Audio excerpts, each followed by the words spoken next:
Sentences बनाने सीखे हैं, तो हम उन्हीं की हेल्प से किसी भी टॉपिक पे सेंटेंसेस लिखते हैं। तो हम क्या बताते हैं कि वो चीज क्या है, वो हमें क्या प्रोवाइड कर रही है। ठीक है, तो जो टॉपिक होता है पहले हम उसे समझेंगे और फिर उसके बाद में हम उस पे ऐसे लिखेंगे।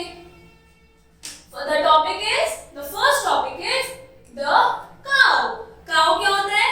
Cow एक एनिमल है, ठीक है। तो हम ऐसे ही ऐसे लिखते हैं कि cow क्या है? Cow is an animal। तो इस तरीके से हम सारी अपने सेंटेंसेस लिखेंगे। Now ऐसे राइटिंग की जो लेंथ है हमारी वो बड़ी भी हो सकती है, छोटी भी हो सकती है, बट अभी जो हम ऐसे लिख रहे हैं वो कितने लाइंस का लिख रहे हैं, वो हम लिखेंगे 10 लाइंस का। तो हम एक एक लाइन रीड करेंगे और फिर उन्हें समझेंगे। A cow is a domestic animal। एक काऊ क्या होती है? It is a domestic animal। Domestic मतलब क्या होता है? गाय हमारी जंगलों में रहती है या फिर घर में रहती है, हम उन्हें घर में भी रख लेते हैं, है ना। तो डोमेस्टिक मतलब क्या होता है? पेट एनिमल, जिनको हम घर में भी रख लेते हैं। और वाइल्ड क्या होता है? जो जंगलों में रहते हैं। तो cow is a domestic animal। It eats green grass and fodder।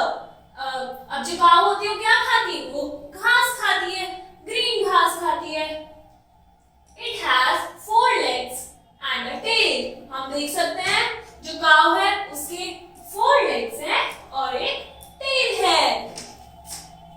It has 2 horns to protect itself। काऊ के क्या होते हैं? 2 हॉर्न होते हैं, इन्हें क्या कहते हैं? सींग। क्यों होते हैं ये? To protect itself. अगर कोई इसे मारने आ रहा है तो उसको बचने के लिए ये अपने किसे यूज करती है? हॉर्न्स को यूज करती है। The cow lives in a shed। काऊ आपने देखी होगी, काउस अगर किसी के घर में रहती हैं तो क्या? They live in a shed। एक उनका प्रॉपर शेड होता है, वहां रहती है cows. It is a very useful animal। काऊ काऊ क्या होती है? काऊ आर वेरी यूजफुल एनिमल। कैसे यूज होती है? आप मिल्क पीते हो तो वो कहां से आता है? काऊ से आता है। Okay, it gives us milk. Cow क्या होती है? हमें मिल्क देती है और इसीलिए वो बहुत यूजफुल भी होती है। I drink it's milk every day. हम सभी रोज मिल्क पीते हैं, है ना। तो हम क्या पीते हैं? काऊ का मिल्क पीते हैं। It is a very gentle animal। ये बहुत एक बहुत gentle animal होते हैं। The baby of a cow is called a calf। Calf क्या होता है? काऊ का बेबी। Now अब हमने कैसे लिखा? ऐसे। सबसे पहले हमें टॉपिक पता चल गया, तो अगर टॉपिक है तो उसको पढ़ते ही सबसे पहले हमारे दिमाग में क्या है कि ये चीज क्या है? तो ये क्या है? This is animal। Cow is a domestic animal। हमने पहले वो लिख दिया, फिर हमने लिख दिया इट ईट्स ग्रीन ग्रास। तो काऊ क्या खाती है? ग्रीन ग्रास खाती है। अब इनके कितने लेग्स होते हैं और कितनी टेल है? 4 legs and 1 tail। अब फिर हमने लिख दिया क्या क्या है? काऊ हैज हॉर्न्स। हम ये भी लिख सकते हैं it has black spots, right. तो हम कुछ भी लिख सकते हैं, but it should make a sense, क्योंकि हमारा जो सेंटेंस होता है वो तभी एक सेंटेंस होता है जब उसका कोई सेंस बनता है।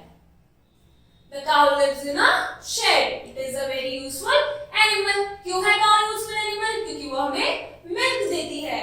ओके, तो ये क्या था हमारा essay on the cow। अब हम पढ़ेंगे essay on my school। तो अगर ऐसे है आपके स्कूल के बारे में, तो सबसे पहले आप क्या लिखोगे कि आप कौन से स्कूल में पढ़ते हो? The name of your school।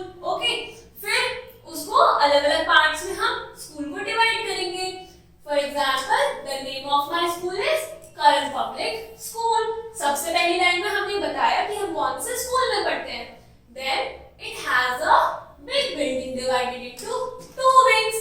फिर हमने बताया कि हमारा स्कूल कैसे डिवाइडेड है। पहले it has a big building जो कि 2 विंग्स में डिवाइडेड है। I study in primary wing of the school। तो विंग्स 2 विंग्स कैसे हुई? एक प्राइमरी हो गई, एक सेकेंडरी हो गई। और मैं कौन से विंग में पढ़ता हूँ? I study in primary wing of the school। It has 30 rooms। आपके स्कूल में कितने रूम्स हैं? तो आपको भी मेंशन करना है। It has 30 rooms। अब आपको क्या बताना है कि डिफरेंट स्पेसेस क्या है हमारे स्कूल में। फॉर एग्जाम्पल ऑडिटोरियम है, प्लेग्राउंड है।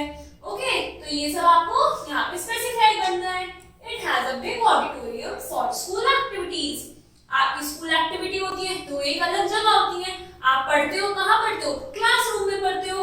और आप खेलते हो प्लेग्राउंड में खेलते हो, तो आपको ये सब बताना पड़ेगा।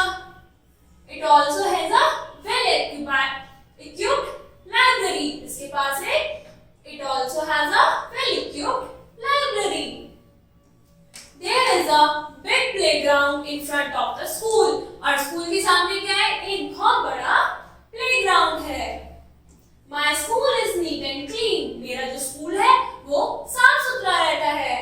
It also has a small beautiful garden। और आपको यहाँ पे दिख भी रहा है कि ये वाला जो स्कूल है इसके सामने गार्डन है, अंदर भी है, तो it has a small beautiful garden। I love my school। तो ये क्या था हमारे स्कूल के बारे में? ऐसे ही अगर आपका आता है my friend, तो आप सबसे पहले क्या कहेंगे? My friend name is, जो भी आपके फ्रेंड का नाम है। अगर आपका तो जो भी स्टार्टिंग होगी वो किससे होती है? नेम से होगी। अगर my school है, my friend, अगर आप myself का पे ऐसे लिख लो, अपना इंट्रोडक्शन दे रहे हो, तो आप क्या लिखोगे? My name is, जो भी आपका नाम है। ओके, तो इसी तरीके से आपको ऐसे लिखना है। और लास्ट में क्या लिखते हैं? I love my school। अगर एंडिंग कर रहे हैं, ओके, देन आपको इसी तरीके से ऐसे on my school and ऐसे on the